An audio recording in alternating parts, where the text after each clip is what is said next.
Good afternoon students. जो कि मैंने आपको कल कुछ फार्मूलाज के बारे में बताया था, उन फार्मूलाज के बेस पे आज कुछ न्यूमेरिकल सॉल्व करेंगे। सबसे पहला न्यूमेरिकल है नेट परचेजेस कैलकुलेट करो। नेट परचेजेस का फार्मूला लिखवाया आपको gross purchases minus purchases return. तो ग्रोस परचेज गिवन है हमें 6,50,000। ग्रोस परचेज क्या होता है? Total purchase, cash plus credit, उधार और नगद जितना भी परचेज किया है इज कॉल्ड ग्रोस परचेजेस। उसमें से वापस किया हुआ गुड्स माइनस कर देंगे तो हमारे पास क्या रह जाएगा? Net purchases, that is the 6 lakh. Okay, now second question हम फाइंड आउट करेंगे। इसमें हमने फाइंड आउट करना है cost of goods sold, gross profit and net profit.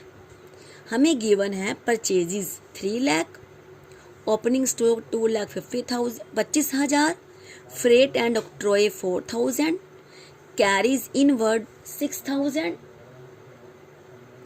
Sales 3,25,000, sales return 7,000, closing stock 33,000 and indirect expenses 16,000, purchase return 50,000। तो सबसे पहले हमें पता करना है cost of goods sold. Cost of goods sold का फॉर्मूला आपको लिखवाया था, क्या होता है? ओपनिंग स्टॉक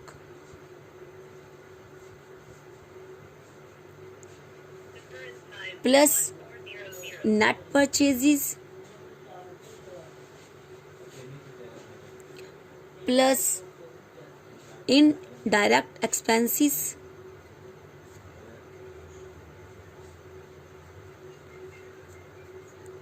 इसमें आप डायरेक्ट एक्सपेंसेस लो। Direct expenses minus closing stock. Opening stock जो गुड्स बिना बिकी बिना बने पिछले साल की बची हुई हैं वो इस साल क्या कहते हैं उसको हम ओपनिंग स्टॉक।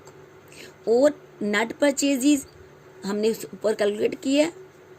डायरेक्ट एक्सपेंसेस के बारे में भी आपको बताया था कल। जो एक्सपेंसेस गुड्स को परचेज करने के और उसको बनाने के खर्चे होते हैं उसे कहते हैं direct expenses. And closing stock minus कर देंगे। जो स्टॉक इस बार बच गया है साल के एंड में इज कॉल्ड क्लोजिंग स्टॉक। तो हमारे पास ओपनिंग स्टॉक भी गिवन है, तो नेट परचेजेस नहीं गिवन है। पहले हम वो फाइंड आउट कर लेंगे। नेट परचेजेस, नेट परचेजेस का फार्मूला आपको पता है, जैसे कि purchases minus purchase return.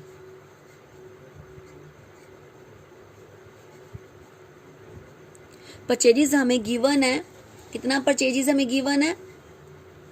3 lakh. और परचेज रिटर्न कितना गिवन है हमें? 50,000। ओके, तो 3 लाख में से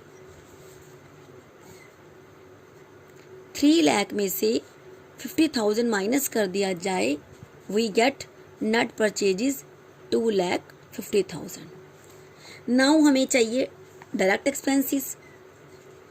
इसमें से डायरेक्ट एक्सपेंसेस काफ़ी सारे होते हैं, आपको लिखवाए थे। उसमें से हम इसको चूज़ करेंगे। इसमें हमारा जो फ्रेट है, फ्रेट मीन किराया, और octroi, freight and octroi, freight and octroi 4,000,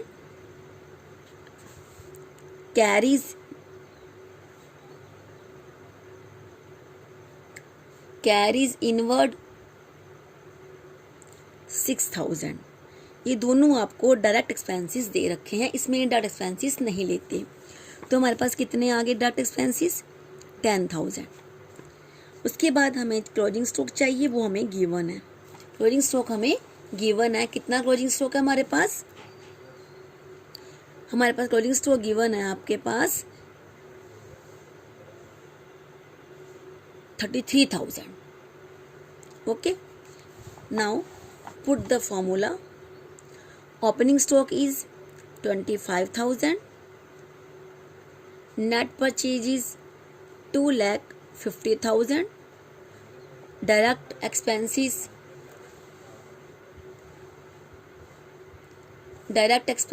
10,000 और क्लोजिंग स्टॉक जो हमारे पास है 33,000 वो हम माइनस कर देंगे तो हमारे पास क्या आ जाएगा 2,52,000 हमारे पास आ जाएगा cost of goods sold. Okay, now we calculate gross profit. Gross profit का फॉर्मूला क्या लिखवाया था आपको, उसका फॉर्मूला है net cells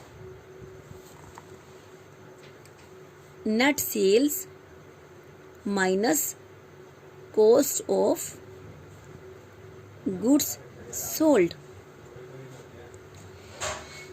now net sale हमें चाहिए.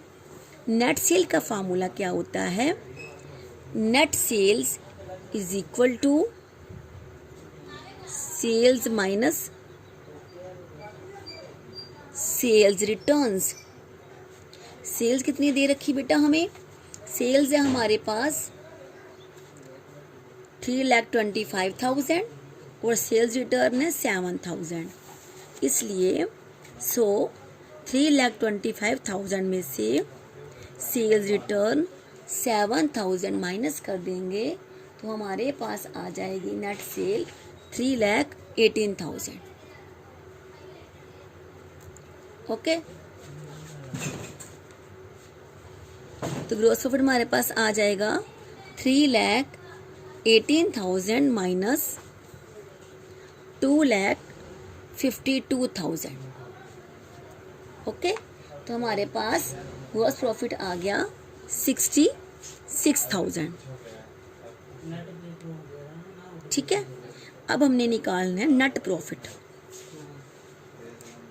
नेट प्रॉफिट के फॉर्मूला होता है सेल्स ग्रोस प्रॉफिट जो हमारे पास आया है, ग्रोस प्रॉफिट में से इनडायरेक्ट एक्सपेंसेस को माइनस कर दिया जाए, इनडायरेक्ट एक्सपेंसेस को माइनस कर दिया जाए तो हमने हमारे पास आ जाता है नेट प्रॉफिट. तो ग्रोस प्रॉफिट कितना बेटा 66,000 और इनडायरेक्ट एक्सपेंसेस हमने हमारे पास हमें गिवन है, इनडायरेक्ट एक्सपेंसेस हमें गिवन है 16,000 तो वो हम माइनस कर देते हैं तो नेट प्रॉफिट हमारे पास आ गया है, नेट प्रॉफिट का आंसर हमारे पास आ गया 50,000. ओके, ऐसे करके हमने फॉर्मूला के अकॉर्डिंग जो कुछ भी उन्होंने पूछा है उसको हमने सोल्व कर देना है. तो अभी मैं आपको कुछ असाइनमेंट्स भेजती हूँ, वो अपने मुझे सोल्व करके बतानी है, चेक करवानी है और कोई प्रॉब्लम होएगी तो मुझे बताना है. Thank you.